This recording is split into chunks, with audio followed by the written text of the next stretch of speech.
starts with a simple plan. Follow the path laid out in this tutorial, and the 3D printed Arthur Morgan takes shape like a true gunslinger of the frontier. The skin tone is created by combining white, ochre, red oxide, and alizarin. And the mixture is adjusted gradually to match Arthur Morgan's natural tone. This consistency works best for airbrushing because acrylics are not ideal for airbrush use. Proper thinning is required. The brush is tapped against the cup edge to check thickness. The paint is filtered through a piece of stocking to prevent large pigments from clogging the narrow airbrush needle. Notice how thin the filter paint becomes. Air pressure is set between 4 and 6 psi for the base coat. Once filtered, the skin tone mixture is poured into the airbrush cup. The first layer is applied lightly, functioning like a primer rather than a heavy coat. A balanced distance, around 20 centimeters, helps achieve an even spray pattern. Keeping the hand in motion prevents uneven buildup during airbrushing.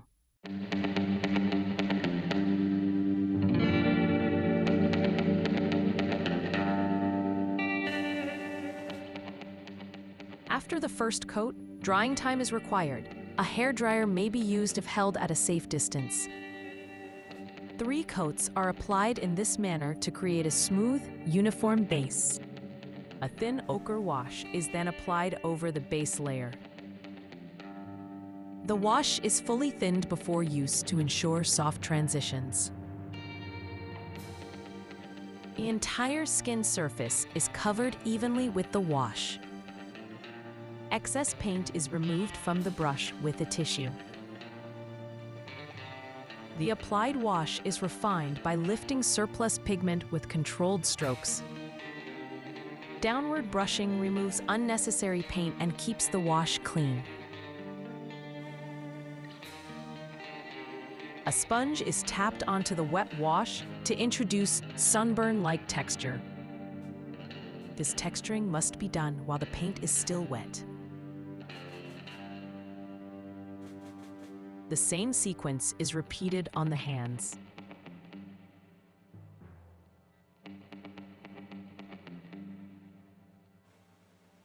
A red oxide wash is applied next to enrich the overall skin tone. This step adds warmth and vibrancy to the complexion. After brushing on the wash, a second pass is applied using a sponge for added depth.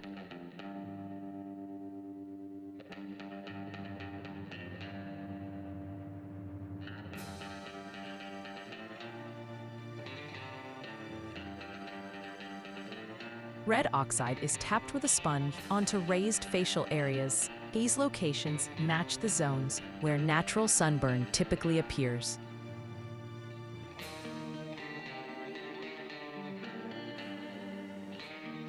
Areas unreachable by sponge are completed with a brush.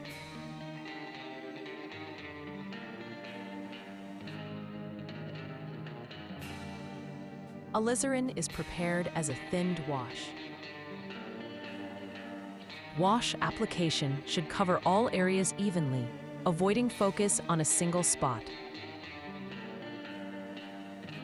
Overworking one area can cause underlying paint to lift. As before, a sponge pass completes the wash.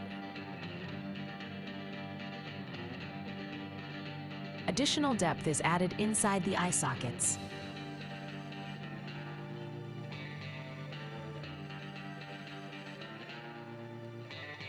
A second sunburn effect is created using another sponge pass.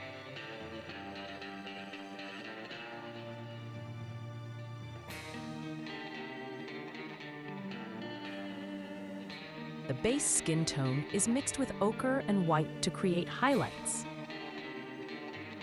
This blend restores overall tone and brightens selected regions. The highlights also unify earlier layers into a more natural finish.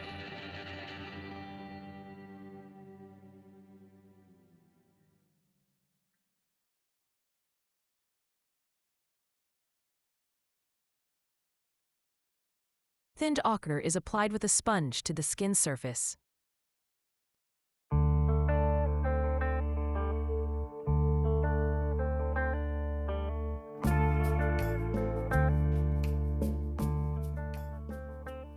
Ochre, sienna, and alizarin are combined for additional tonal variation.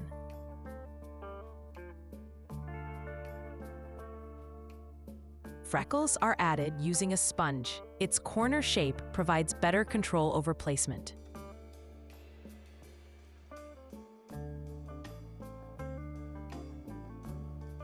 The eyes are tinted slightly red using the same Sunburn mixture.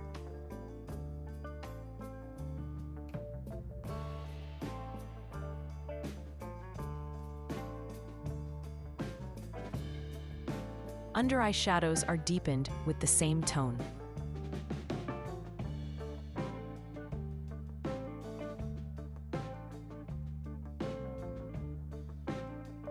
A thin layer of diluted ochre is applied with a sponge.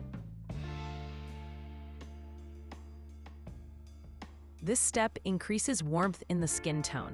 Avoid applying ochre to the palms.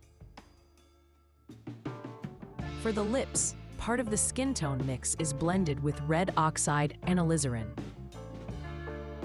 A thin layer is placed between the lips and blended outward using a damp, clean brush.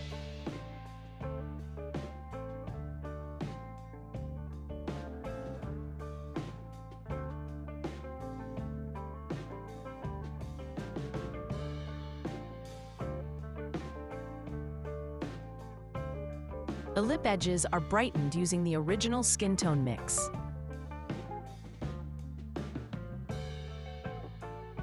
The lip line is softened toward the corners.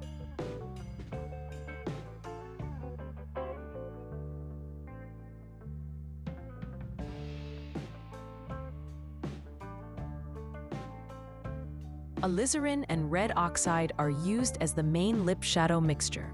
The mix is thinned for wash application. A shadow wash is applied over the lips. The shading begins at the lip center and fades downward.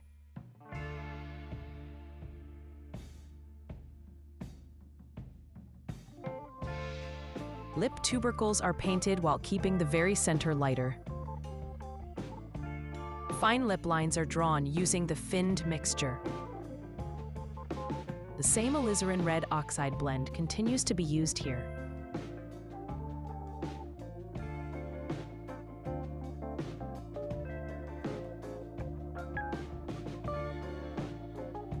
Final shadowing is added to complete the lids. Red oxide and umber create the dark central lip stripe.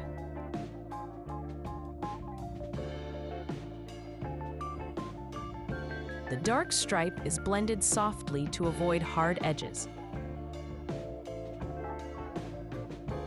Skin tone is used to add natural lip cracks.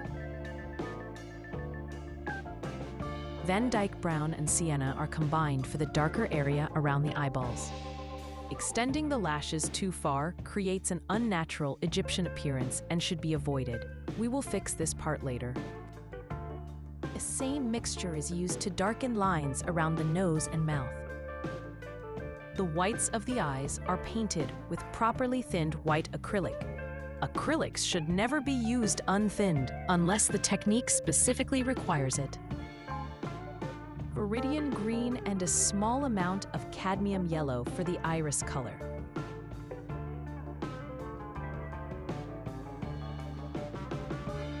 A tiny amount of pure yellow is placed at the iris center for highlights. A black outline is then painted around the iris. Final eye highlights are added. The eyelashes are painted using Van Dyke brown. A bright highlight line is added to the eyelid just beneath the white of the eye. Alizarin is blended with sienna and a small amount of the skin tone. This mixture is applied to the inner corners of the eyes. A thinned black wash is applied as the first step of painting the hair. This creates dark shadows between the hair strands. After the paint dries, a Van Dyke wash is applied over the hair. A light Van Dyke wash is added over the beard growth area before painting strands. Ochre, sienna, and Van Dyke are mixed to prepare the hair color. The brighter beard strands are painted first.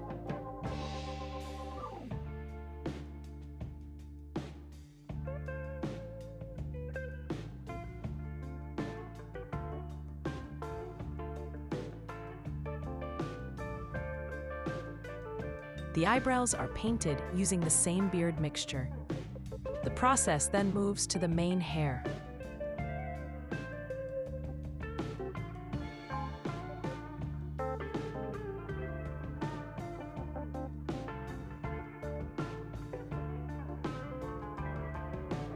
More ochre is added to brighten the hair mixture.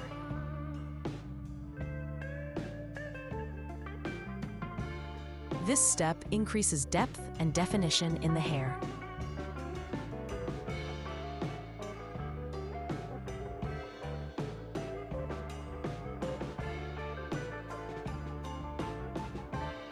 Excess paint is reduced by tapping the brush on the hand, allowing finer strands.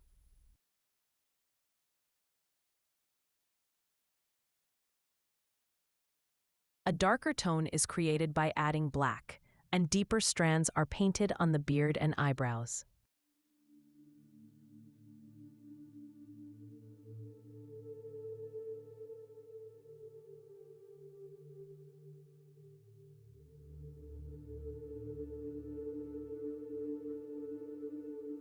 Higher areas of the beard receive fewer individual strands for realism.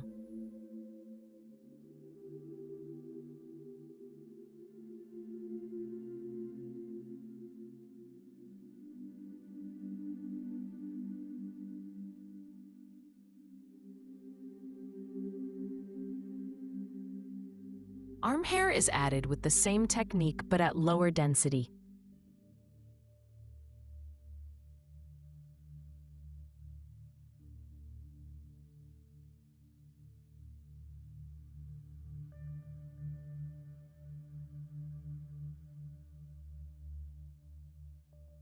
Van Dyke brown and black are blended to form the hat's base color.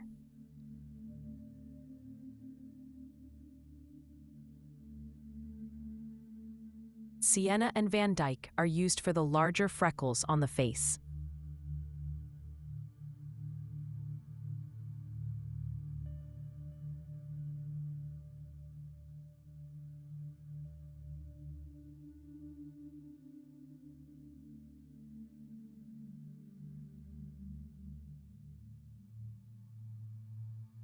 Once dry, the hat receives an additional coat for a more uniform finish. A portion of the paint is lightened with white. A sponge is used to dab highlights onto the hat, adding subtle contrast.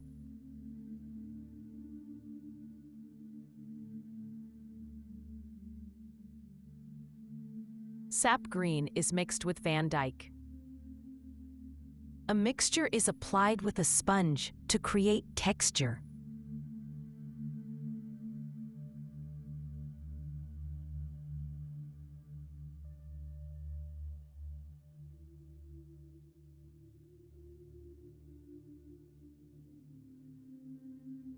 Ochre, white, sienna, Van Dyke, and sap green are combined to produce weathering effects.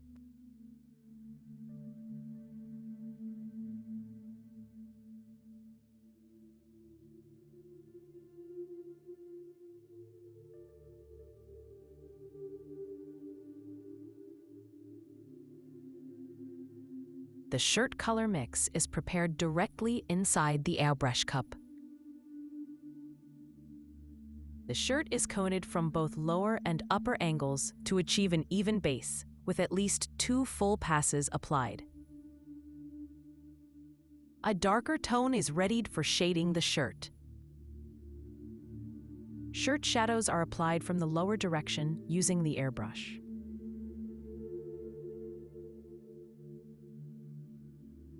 Areas that must remain unpainted are masked using masking fluid. The pants color is created by combining black with Van Dyke brown. The base coat for the pants is airbrushed in at least 2 layers.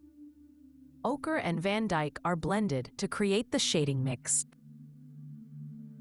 Shading is applied from the upper direction.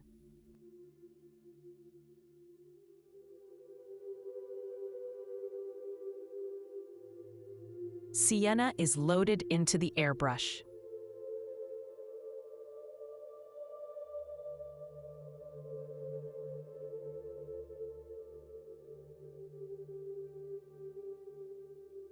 Sienna and Van Dyke are blended together. This mixture becomes the base coat for the leather jacket. All areas that must stay unpainted are already masked.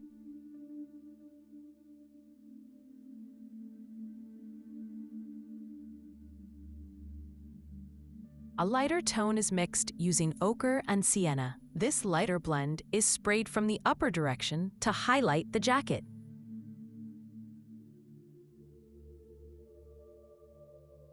To brighten the upper sections, the previous mix is combined with a generous amount of white. The airbrush is used from above to keep highlights natural.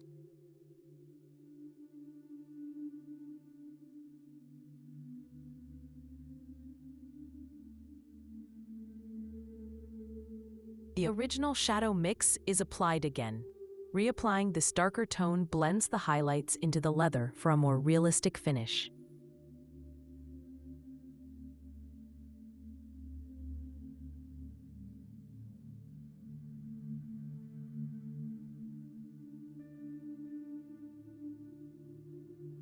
The same shading mixture, now with extra ochre, is repurposed for the leather pants. A sponge is used to tap color across the surface.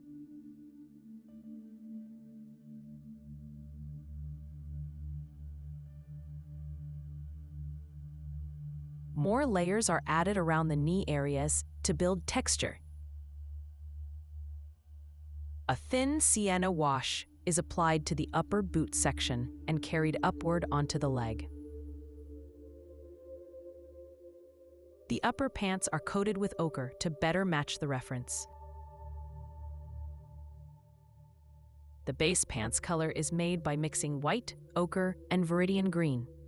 A sponge is used on raised leather areas to create worn, faded patches. Ochre is tapped onto the lower pant legs using a sponge. Dirt effects are added quickly using a sponge to make use of its natural texture. Areas with torn fabric are brightened using a white and ochre mixture.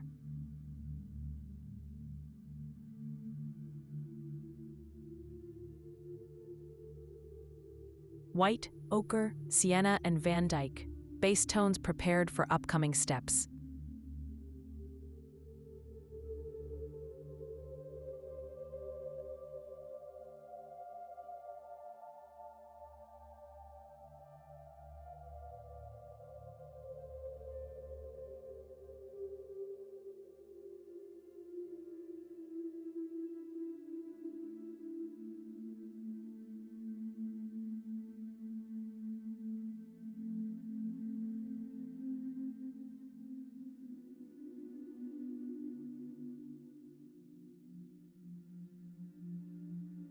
A sponge is used to warm sun-exposed areas with a stronger yellow tint. A thinned sienna layer is tapped onto the brighter jacket sections only.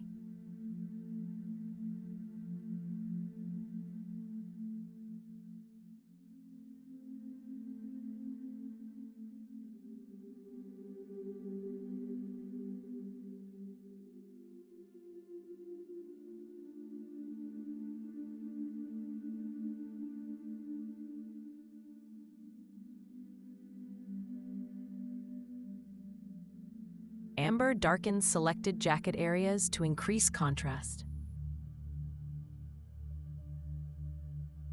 Paint is placed with a brush and blended outward using a sponge to soften transitions.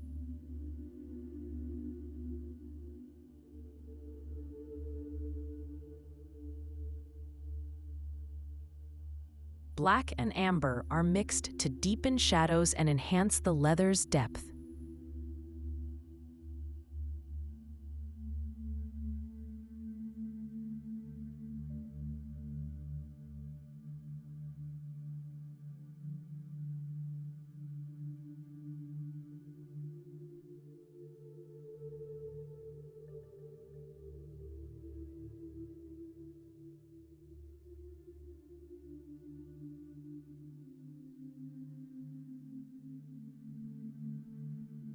Shadow tones are reinforced inside folds and low-light sections.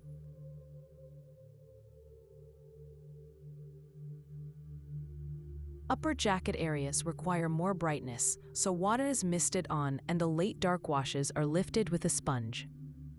Acrylics remain removable as long as they have not fully dried.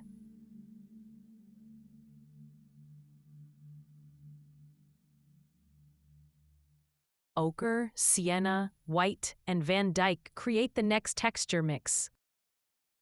A thicker, slightly dry layer is applied to areas where leather degradation is desired.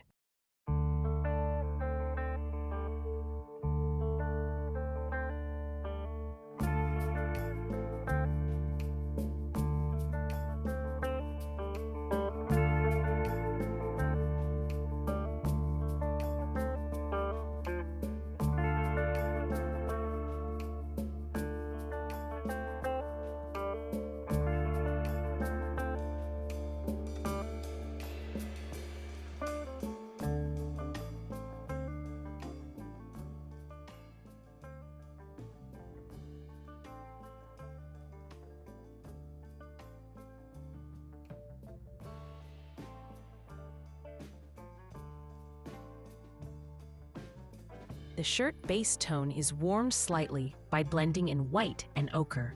Fabric wear is added in the same manner used on the leather jacket.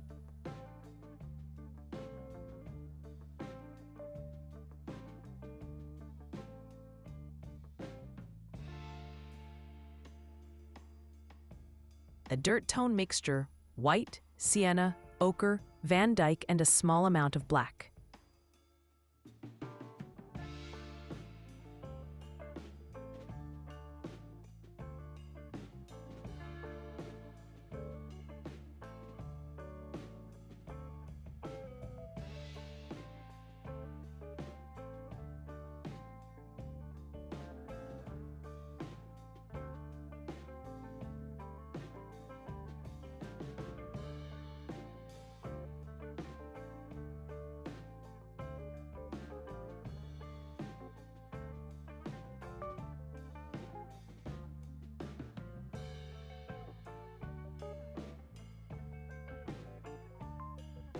The mixture is darkened to introduce deeper stains.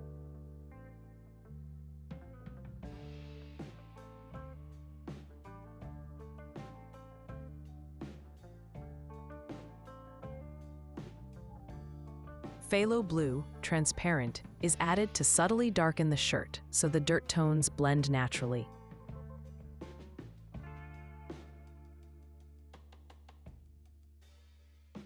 Black is used for the collar and boots.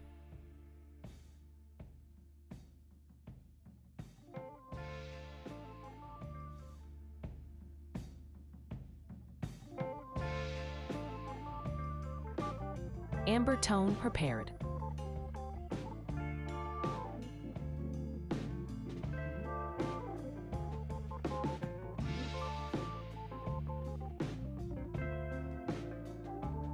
A gray mixture is created to begin aging the black collar edges.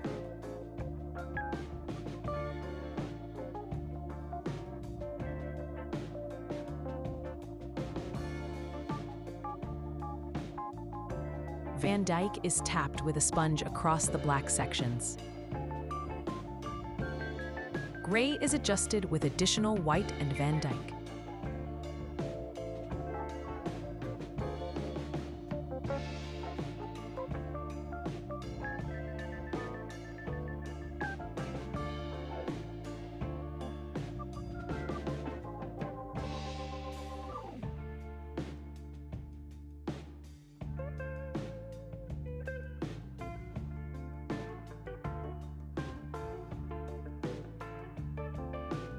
Sienna and Van Dyke prepared.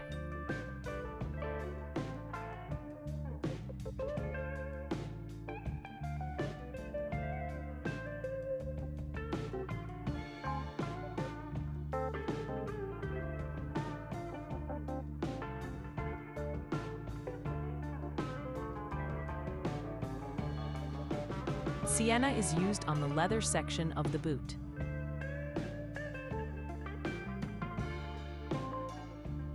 white, raw sienna, sienna, and Van Dyke.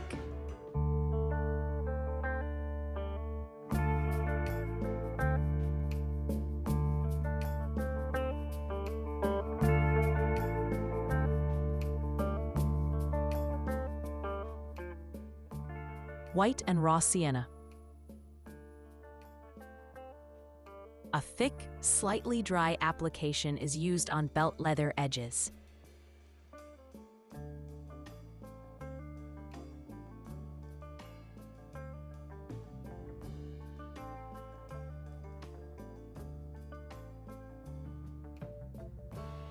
A raw sienna wash is applied onto the boots.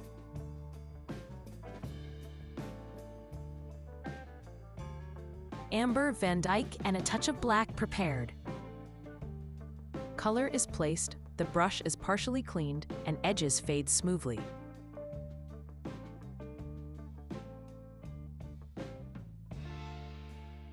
Raw sienna and white are washed over the holster, leather, and belt.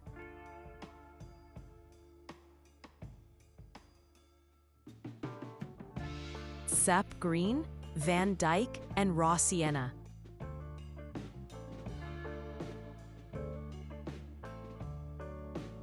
Sienna and Van Dyke blended.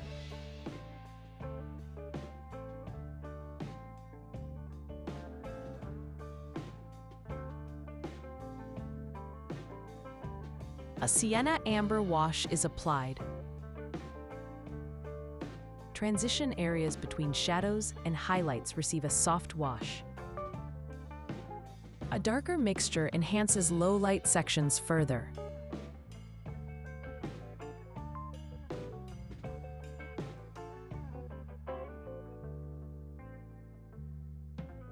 A thinned Van Dyke wash is applied to the leather bag.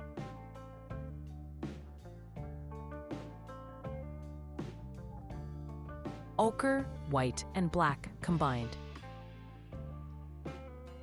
More Van Dyke and ochre added to adjust saturation. Sienna is tapped onto the bag surface using a sponge.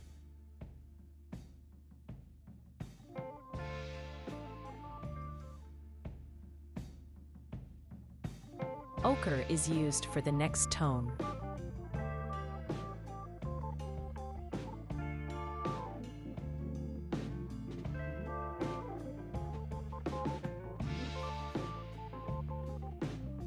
White, ochre, and Van Dyke combined.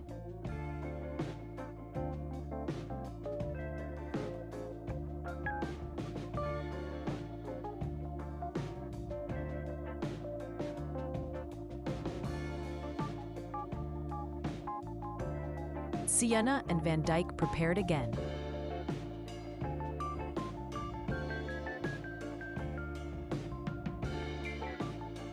Black is added to the Sienna Van Dyke mixture for a deeper shade.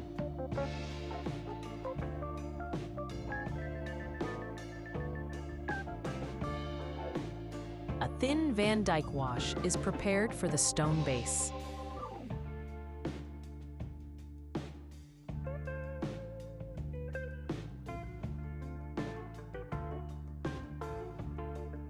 Tissue is used to lift pigment from raised areas, revealing texture. Raw sienna, white, and Van Dyke. Raw sienna and Van Dyke mixed again, this time lightened with extra white. Both mixes are tapped randomly with a sponge for a natural stone texture.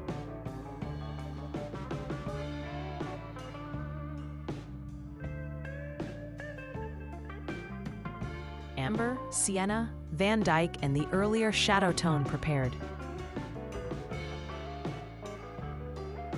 Sand-like dirt texture is attached using DM5 adhesive.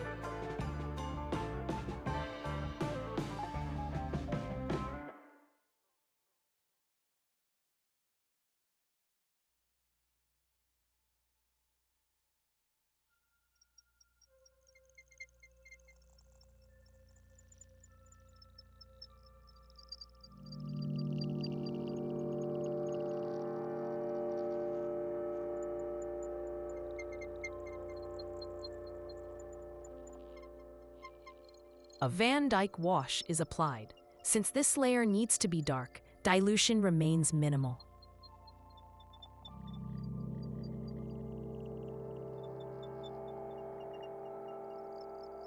Amber is brushed on and immediately wiped to create texture.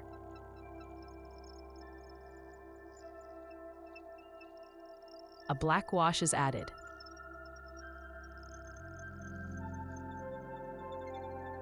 A lighter tone is mixed to weather and age the wooden surface.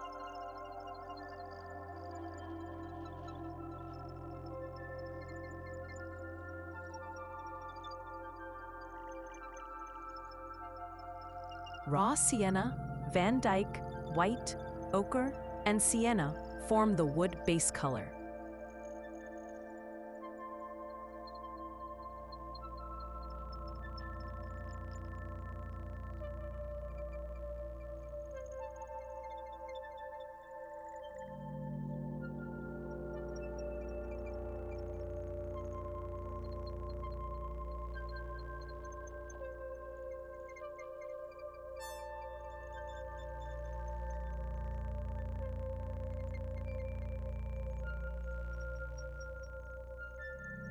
Yellow, white, sap green, and raw sienna create the cactus base tone.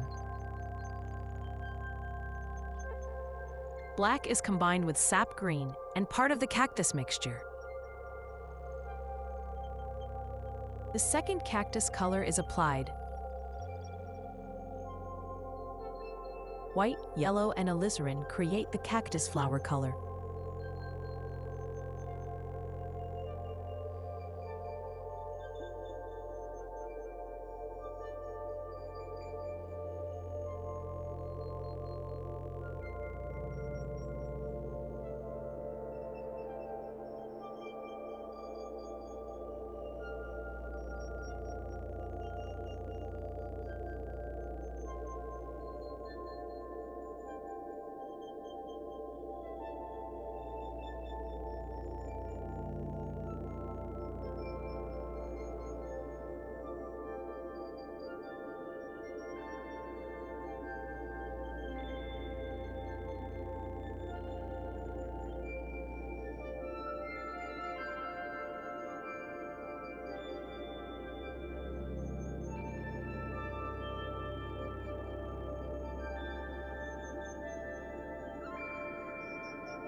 Gold and sap green.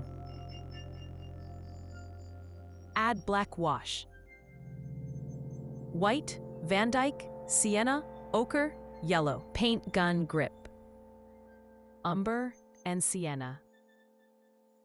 To paint it like wood texture, move the brush like this.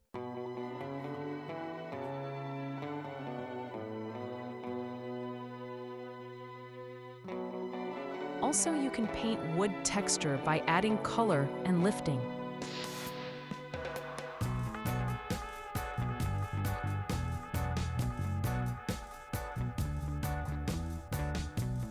Paint muzzle with silver color or nail silver shine.